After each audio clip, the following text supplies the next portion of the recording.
Le futur. Après le bug de l'an 2000, la civilisation a été éradiquée. Toutes les connaissances ont été perdues. Objection! Le personnage de Sangoku dans le manga Dragon Ball est très inspiré du Roi des Singes, l'un des protagonistes du Voyage en Occident.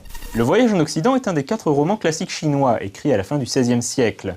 Son auteur est resté anonyme, mais certains pensent qu'il s'agirait du poète Wu Chenggen. Le roman décrit le voyage entrepris par le bonze Xuanzang, qui se rend en Inde pour retrouver les 3 sutras bouddhistes. Il est accompagné dans sa quête par Zhu Bajie, un être libidineux mi-homme mi-cochon, qui a donné Oolong dans Dragon Ball, Shao Jing, et enfin Sun Wukong, le fameux roi des singes. Sun Wukong est né d'une pierre concentrant les forces des 5 éléments.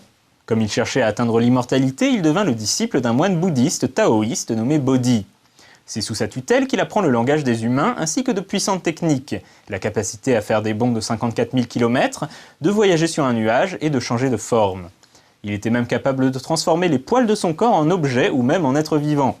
Mais c'était aussi un fiefé vantard et il finit par énerver son maître qui le mit à la porte.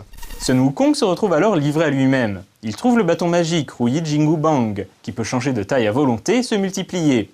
Grâce à ce bâton, il bâtit les dragons des 4 mers et plus tard plus de 100 000 guerriers célestes. Devenu incontrôlable et se croyant l'égal du ciel, il fut finalement confronté par Bouddha lui-même. Bouddha lui lance un défi, il lui dit « Tu ne peux pas t'échapper du domaine que je contrôle ». Sun Wukong le prend au mot, il fait un bond vers l'infini jusqu'à 5 piliers qu'il pense être la limite de l'univers.